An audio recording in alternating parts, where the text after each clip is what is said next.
And every one of those welcoming students and staff back to school, excited about the first day. The past few have been with a few more media people following me around, but I always love being there on that first day of school. And I want nothing more than to have a 24th opening day with in-person classes. And unfortunately, we know there are no good options with COVID-19. There's only imperfect scenarios. None of our options are ideal. And it's not often we have to balance between student learning and achievement and student safety. But as I said on Monday night, I will always err on the side of student safety. Also, this global pandemic has reshaped the way we look at education. And we're thinking differently about education now and how we support our students. When we get back to school, I don't think we'll ever look at education in the same way again. It will be very different, just like many things throughout our life.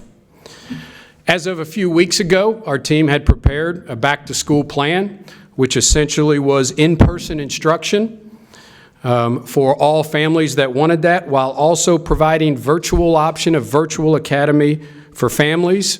When we would be in school, we were going to work the very challenging CDC guidelines for all of our students that included face masks, transportation, all of the things that were going to be so difficult for us. There is no doubt that's a challenge for all school districts, but especially for large urban districts.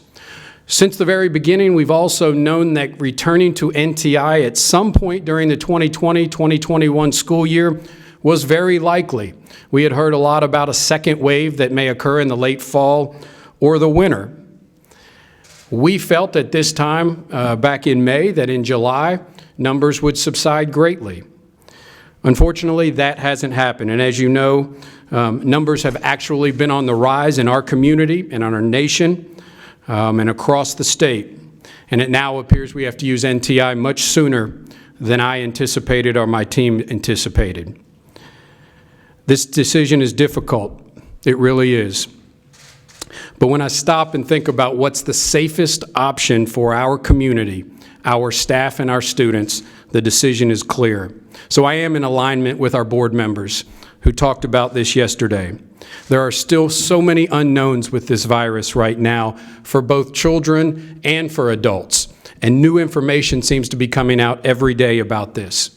So next Tuesday at our school board meeting, I will recommend a back-to-school plan for our board approval that will include non-traditional instruction with all of our students learning remotely to begin the year. We are working hard to ensure that every student has access to a device, a Chromebook, and also has internet connectivity. The recommendation includes adjusting the school calendar for online classes to begin August 25th with training for staff prior to that time.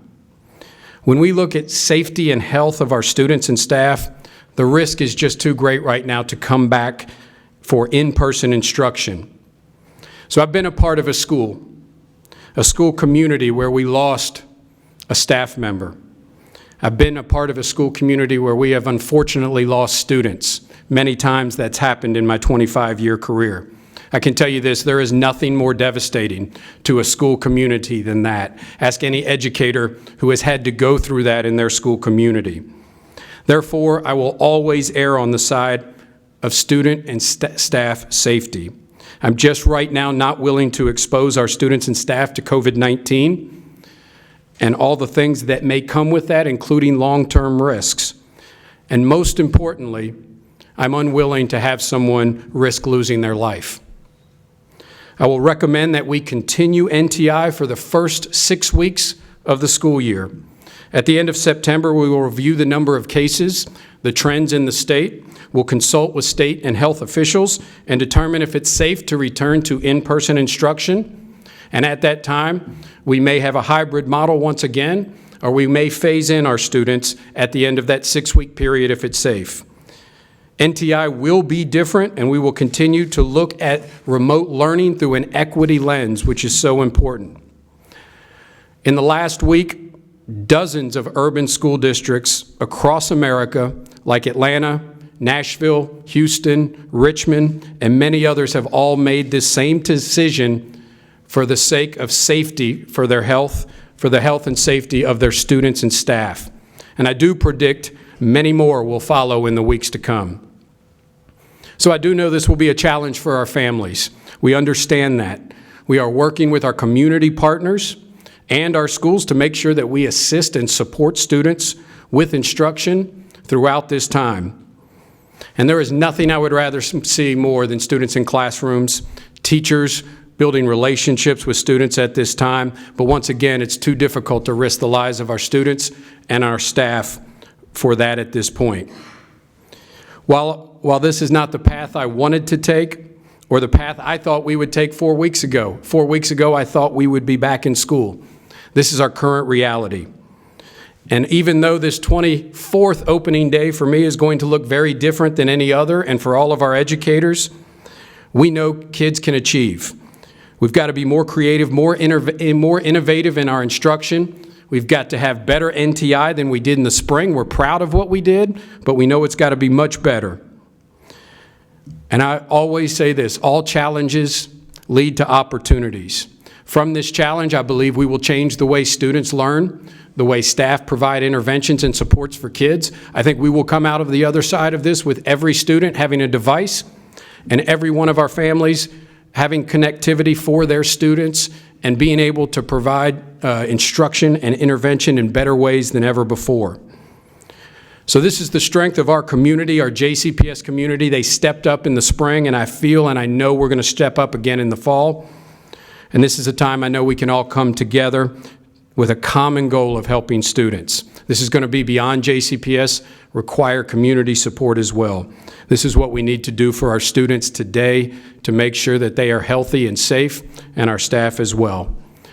And at this time, I'd like to introduce Dr. Carmen Coleman, who's going to come up and tell us a little bit about our new NTI. We're calling it NTI 2.0. Once again, I think it's important to know we're going to have every student with that Chromebook, and we're going to work to get every student with connectivity to improve NTI as we start this first 6 weeks. Dr. Coleman.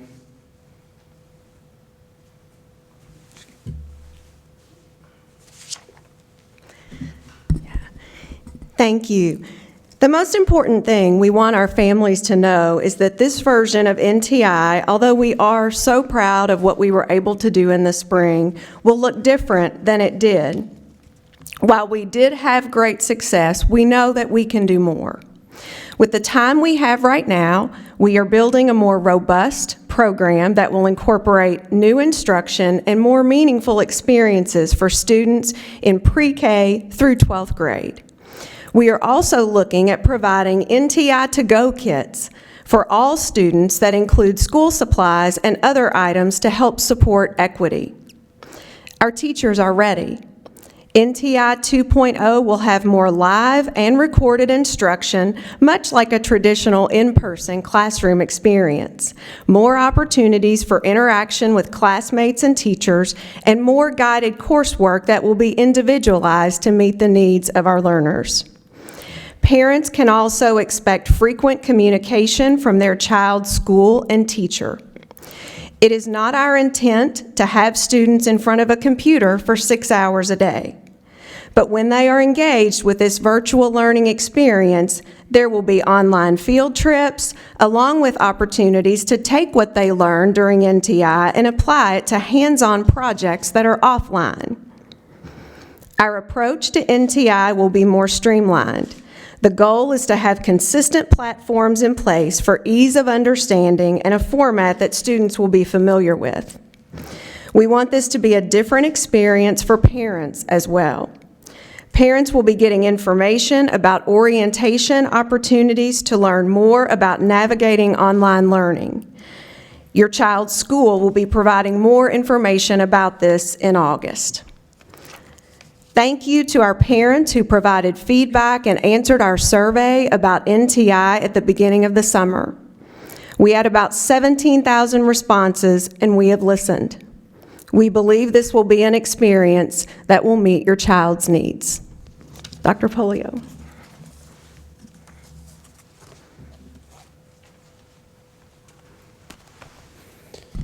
So to conclude, we'll be working diligently over the next several weeks, 5 to 6 weeks, to prepare for NTI. Families will be getting a lot of information. Once again, this is a board vote, so our Board of Education will be making a vote on Tuesday evening with our back-to-school plan, which we will be presenting and giving a lot more information about NTI. Families will be getting information about ways to register, to get supplies, to get that Chromebook and connectivity, and we will be working hard to come up with innovative ideas to support students as well over the next few weeks. I appreciate the time, and I'm happy to take any questions you have right now. Mandy? At the end of the 6 weeks, I think one thing that folks in the community are trying to figure out is what is the metric that we're using to make those decisions about phasing students back in. Are you looking at a specific public health data point? Because I know some of the board members said they're not comfortable until there's a vaccine, which that could be well into the next year. Yeah, so one thing I know is things change very quickly. I never thought we would be here 4 weeks ago as it seemed numbers were declining. It is clear over the past few weeks that I think numbers have gone up over 50%. I don't have that actual data with me right in front of me, but I know they've gone up significantly. So we know we're going to have to see a significant decline. I'm not saying there has to be a vaccine. Once again, that will be a board decision. And the board will have that opportunity to weigh in on that. But we do need to see declining numbers. We will partner with our state and health communities, officials, to make sure that numbers are on the decline, and we are seeing data that is showing a significant slowdown, especially in children throughout the community. So I can't say there's a specific number, but we will be watching. Dr. Pollio, does this mean that all staff members, such as teachers and maybe even central office workers, be working remotely as well? So right now, we have the vast majority of our people working remotely. That will continue for the current time. We will continue to analyze that. Once again, things change very rapidly. So for the short term, yes, that will continue on, but we will continue to monitor the situation and make decisions about that. Like you've mentioned, things are changing very quickly, but the High School Sports Association did say that they were planning on moving forward with sports. Do you have anything to say about the possibilities of that still happening, or have you spoken to them? Yeah, so, I know that athletics, not just across this state, but across America, are, a real point of contention right now, with people not knowing what's going to happen. That's from high school, youth league, college, professional. Right now, we have not made a determination on that. We're going to work with the KHSAA on that. In the spring, clearly we were in full quarantine. Practices don't start for KHSAA till August 3rd, so we have additional time to monitor the situation. However, I will say this, I was concerned for the past several weeks when we had been talking about schools and students wearing masks in schools at all times.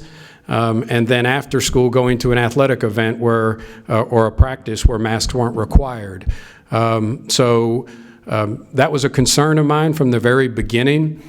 I'm a former coach, an athletic director, so I clearly understand the importance and power of athletics and extracurriculars in a child's and a student's career. So we want to do everything we can to monitor that. No decision has been made. We'll be working with the KHSAA to see where we are prior to practices beginning August 3rd.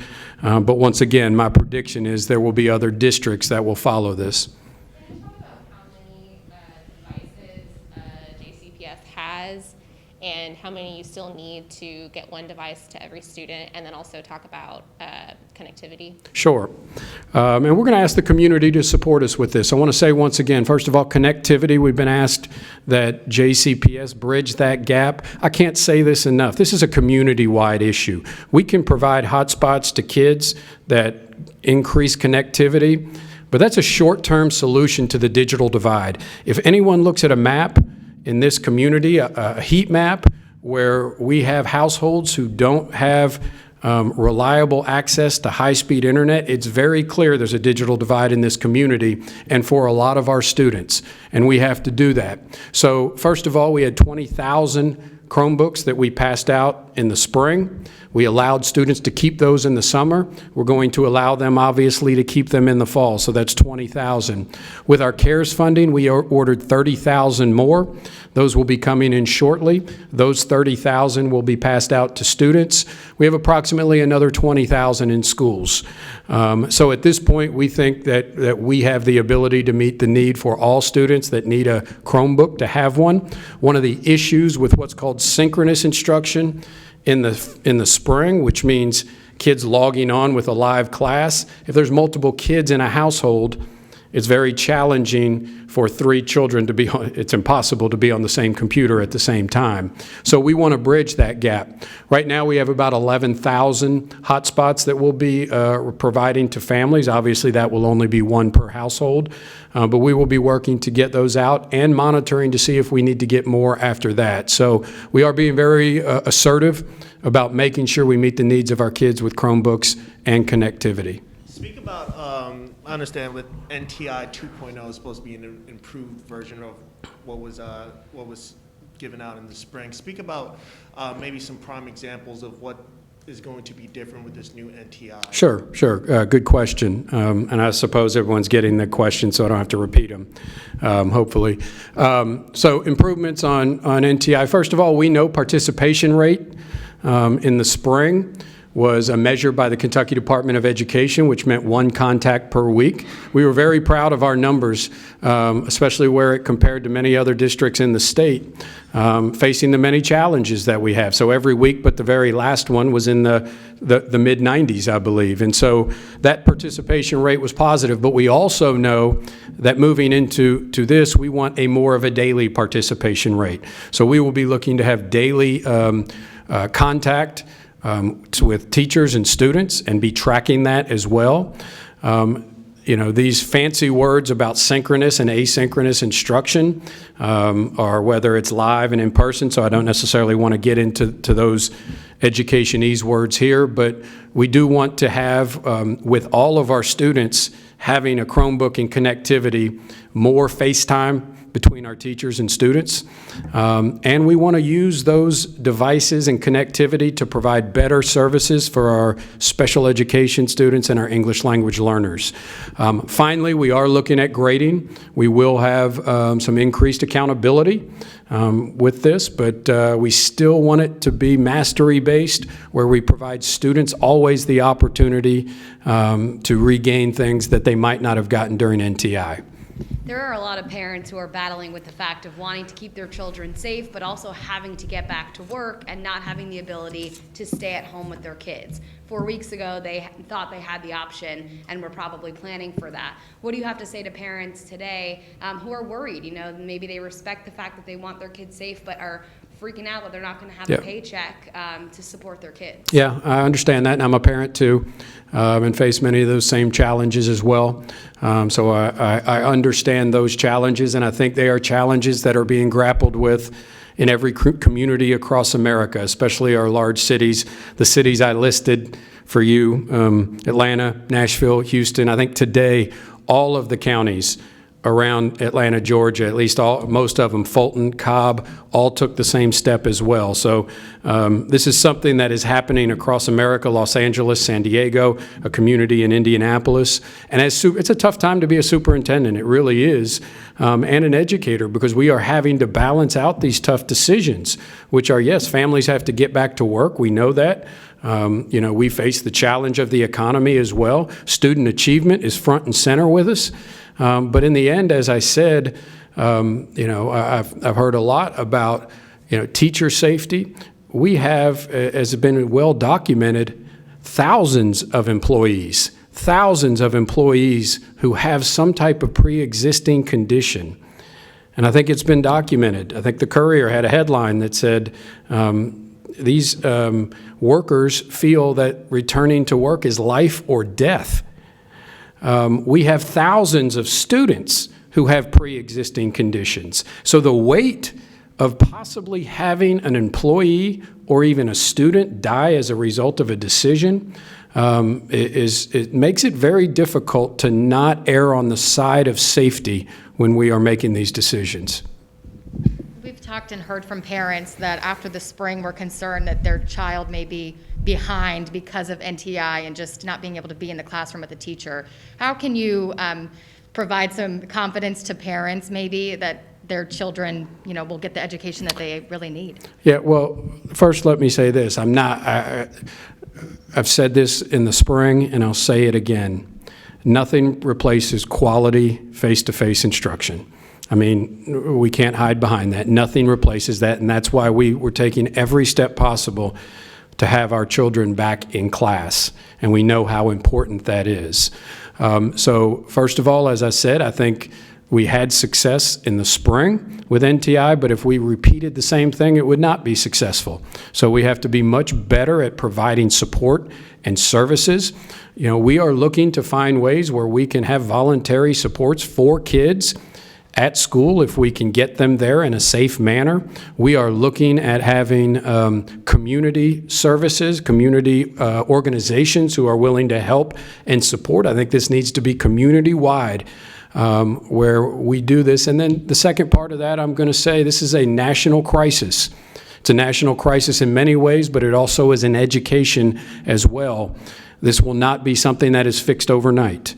I've said often, I still think the outcomes that occurred as a result of the 2008 recession have not been highlighted enough in education. I think they impacted education in many ways from 2008. It's 12 years later. So clearly there is going to be a long-term impact education-wise from this, and I think we're going to have to be much more intentional when we were then, and it's going to be a multi-year process of providing interventions and supports for families and kids. And, I will say this is so critical that we invest in our school district, we invest in our kids, because we are going to need services like we have never seen before when we return to school, hopefully in 6 weeks after the start. In the spring, it seemed that the experience of students really varied by teacher as to how engaged and how much, instruction they were actually receiving.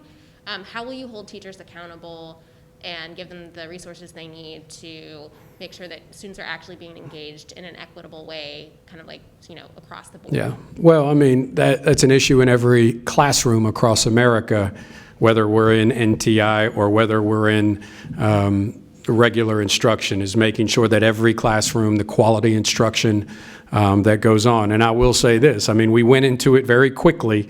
It was a little bit of the unknown going into the spring. And I think that was a challenge in districts all across America. So we are working to standardize expectations, which was difficult when you had 2 weeks to prepare. And everyone was reeling a little bit in the spring because there were health concerns, as there are now, but it was such a new thing and so many things happening. So we're working to standardize that part of it, standardize expectations of daily contact, standardized from school to school. So when I use the word standardized, we still want to make sure we have our teachers with the ability and creativity to teach and instruct. We're not telling them exactly how to be a teacher. We got so many great teachers out there, but really standardizing the expectations for every single classroom across our district. I have a couple, they should be relatively quick. Will meal service just continue as is, as it's been this summer? Yes, we will continue on with meal service as is until we're back in school. Okay.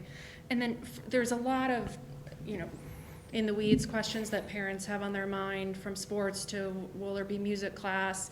I could go on and on. When should they expect to see a full list of those really, really specific questions and answers? Yeah, so we have a whole lot of answers that will be in our board materials for Tuesday. I mean, this document that we've prepared and worked on, and just I can't say enough once again about just how many hours have been put into preparing for this over the past 6 to 8 weeks, and professionals that have worked on this, and I'll say the team I have is second to none. If I have any skill at all, surrounding myself with great people is one of those, and so I'm so proud of the team and the work they've put into it. But to answer your question, so some of those will be based on data. So I've answered the question about sports, and that will translate to some other extracurricular activities like music and things like those. So we'll have to look and see over the next few weeks how things progress with KHSAA and others. But we hope to have most of our answers to our schools and families by the end of July. Go ahead. For special education services, in your opinion, what does the district need to do better? Well, first of all, we have to have a device and connectivity for every single ECE special education student, because many of the services, if not most of them that we provide, are going to have to be done virtually and digitally. So we have to make sure. Now, we had nearly 4,000 ARC meetings in the spring, so we saw some excellent work out of our ECE department, but that's number one. Second of all, Mandy, I think we're really going to have to find ways to access our special education students in person to provide those services. And so a lot of that is going to depend on what the data shows. And in the spring, we couldn't do that because we were in full quarantine. But if we are not in full quarantine, then we are hope to be able to access many of our special population students, bring them into schools or community centers to provide supports. Would that possibly be within the first 6 weeks or nothing in? No, it is possible in the first 6 weeks. We'll be working on that. Clearly, that depends on staffing and the health guidelines as we get to that point. Go ahead. Dr. Pollio, how will the district reach the students who did not participate in NTI in the spring? Yeah, so once again, a big part of that is going to be verifying all information for students. So we have, if our board approves the move in the calendar to August 25th, we will have multiple days of professional development where staff are working. And so first of all, verifying all addresses, phone numbers. We're going to be working with families to make sure we get the contact information, the correct contact information for all students. I don't know if everyone knows this or not. We have over 6,000 or approximately 6,000 students in JCPS who are considered homeless. 6,000. I don't think a lot of people realize the impact that has on a child. I think that will only grow, obviously, in the time of COVID-19. And so we're proud that it was only about a little less than 600 kids, but we know we can't lose those kids. So now we have about 6 weeks to make sure we gather that appropriate information, work with families, get to community centers, whatever that may take, to make sure that we have the appropriate and the proper information so that all of our teachers can easily contact students throughout the 6-week period. Thanks, guys. Appreciate it. Go ahead. With how large of a school district JCPS is, what sort of precedent do you hope that this has to other school districts in Kentucky? You guys are kind of the first to make this decision. Well, I've talked to a lot of other superintendents. We've had a lot of conversations over the past 6 to 8 weeks. I would be lying if I said we're all not awake at night struggling with the decision of what to do. I don't care if it's the smallest independent district or the largest district here in JCPS. We all want two things. We want our kids to learn and achieve. There is not a superintendent out there that doesn't want that. But we also want kids to be safe, staff to be safe, and families to be safe. And so we've talked a lot about it, and everyone's taking a different approach to it. I think the domino has kind of fallen with large urban districts. That will continue to happen over the days to come and the weeks to come, because there is a cry from faculty and staff out there that they feel that they are not necessarily frontline workers, as people like to say. They're educators. And it's a difficult thing to ask them to risk their life, especially when they are in at-risk populations. And so we're all struggling with that. But I'm not necessarily looking for a precedent. I'm the superintendent of JCPS, and I got to make the best decision for Jefferson County Public School families and students, and I have to err on the side of safety and health with that. If I hadn't been in this district for 24 years, maybe the decision would be easier. But I'm here. I know thousands of faculty and staff in this district. There's not a week that goes by that I don't run into a former student. And so safety and health is just something that I can't set aside. Thank you all. Thank you guys. Appreciate your time.